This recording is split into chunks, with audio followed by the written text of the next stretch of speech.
Assalamualaikum warahmatullahi wabarakatuh. Molotus, berjumpa kembali kita di channel THM, Tanas Hasdin Mundika.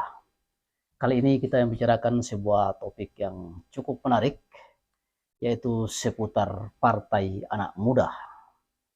Molotus, seperti kita ketahui bahwa 8 tahun silam, tepatnya pada tanggal 16 November 2012, sempat berdiri sebuah partai yang digawangi oleh kelompok-kelompok anak muda, yang salah satu pentolan terkenalnya yaitu Grace Natali, seorang jurnalis yang cukup terkenal.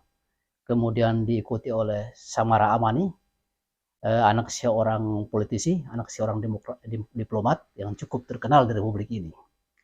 Nah, selama 8 tahun lamanya, partai ini cukup menorehkan kiprahnya di Republik ini. Namun sayangnya walaupun sudah berdiri 8 tahun lamanya, namun partai ini ketika mengikuti pemilu tahun 2019, Partai Solidaritas Indonesia atau PSI tidak mendapatkan parliamentary threshold atau ambang batas yang disyaratkan untuk bisa partai-partai masuk dan berlaga di Senayan. Nah, kali ini ada beberapa hal yang menggelitik ketika terjadi pergantian kepemimpinan. Ketika Grace Natali melanjutkan pendidikannya, mungkin mengambil sekolah doktoral di luar negeri, dan dilanjutkan oleh Giring Ganesha. Nah, di sini maka muncullah berbagai kontroversi yang akhirnya orang yang begitu menaruh harapan kepada Partai Anak Muda ini lambat laun mulai merasa gerah, mulai merasa bahwa partai ini sesungguhnya jauh dari harapan sebagai Partai Anak Muda yang idealis. Kali ini kita melihat pernyataan seorang tokoh nasional yang masih juga cukup muda, yaitu Bung Refli Harun, yang menyatakan bahwa partai ini adalah partai yang anak muda, tapi gerakan-gerakannya adalah sangat ketuaan. Bahkan partai ini cenderung dengan sebutan partai seputar ibu kota, karena kiprahnya dalam 1 tahun terakhir ini hanyalah untuk mengikuti gerak-gerik Anies Baswedan.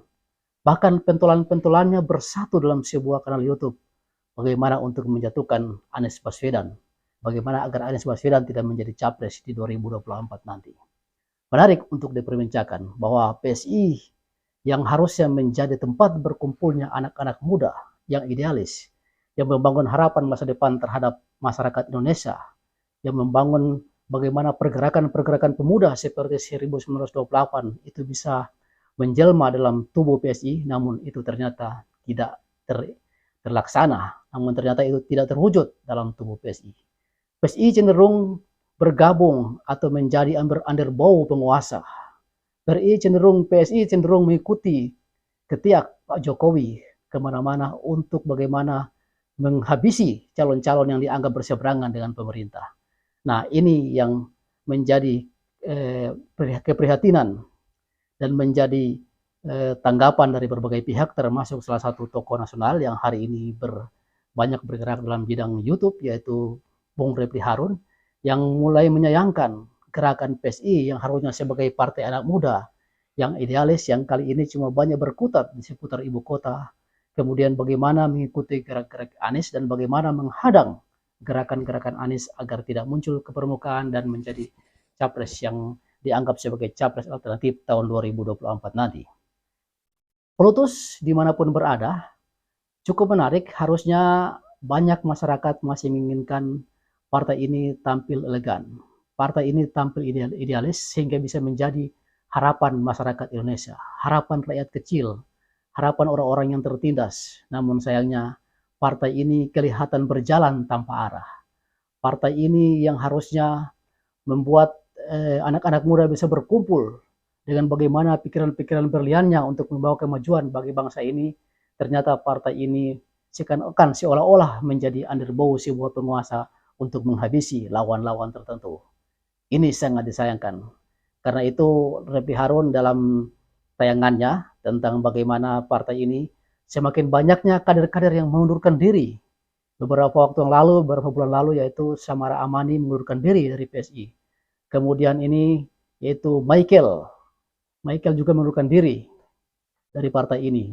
Dan mungkin di tempat-tempat lain, di daerah-daerah lain, bahwa partai PSI yang pentolan-pentolannya, ketua DPD-nya langsung mengundurkan diri dan pindah ke beberapa partai seperti PKN, Golkar, dan lain-lain. Ini sangat disayangkan, walaupun kata Refli Harun, partai ini sebenarnya tidak terlalu penting, karena setelah 8 tahun berdiri, tapi tidak memasuki parliamentary threshold. Namun sebagai sebuah partai yang telah cukup lama bergerak di Republik ini, maka itu menjadi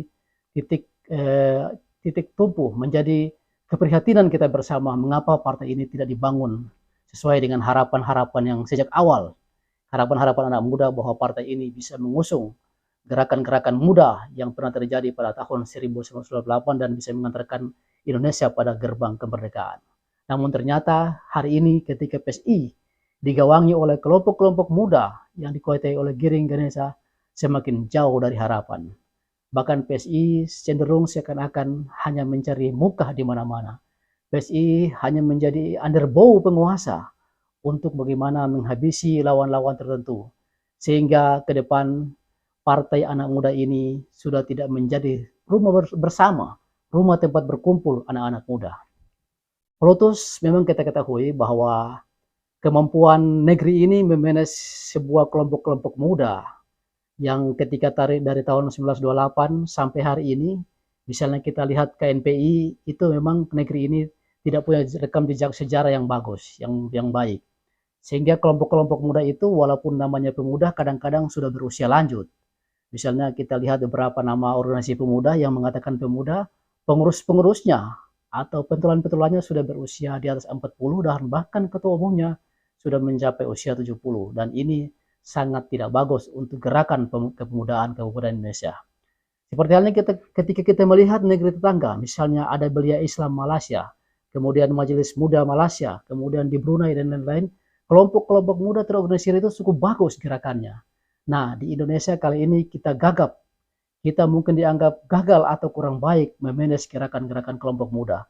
Bahkan sampai ketika kelompok muda ini mendirikan partai, partainya dianggap gagap, partainya dianggap tanpa arah, sehingga hanya membonceng pada kekuatan-kekuatan tertentu, hanya membonceng pada keinginan penguasa, sehingga partai ini dianggap partisan oleh sekelompok orang, dan bahkan orang yang dulunya simpati kepada Partai Solidaritas Indonesia, dengan misi solidaritas, membangun kebersamaan, menghilangkan kesenjangan antara tua dan muda, antara miskin dan kaya, hari ini semakin jauh dari harapan. Karena itu kami rasa bahwa wejangan-wejangan dari Bung Refli Harun sangat tepat kali ini ketika melihat dengan begitu banyaknya kader-kader partai dari Solidaritas Indonesia semakin banyak yang mengundurkan diri. Mungkin Partai Solidaritas Indonesia, pengurus-pengurusnya seharusnya tidak tersinggung ketika mendengar wejangan-wejangan Bung Refli Harun, tapi menjadi introspeksi untuk bagaimana memacu partai ini, karena bagaimanapun partai ini sudah menjadi tiang-tiang penyangga Republik ini, sehingga masih diharapkan muncul dari gerakan-gerakan terbaiknya, diharapkan ide-ide cemerlangnya partai ini untuk bisa berpartisipasi dalam membangun Indonesia ke depannya. Demikianlah Polotus dimanapun berada, terima kasih atas telah mengikuti tayangan ini. Billahi taufiq wal hidayah. Wassalamualaikum warahmatullahi wabarakatuh.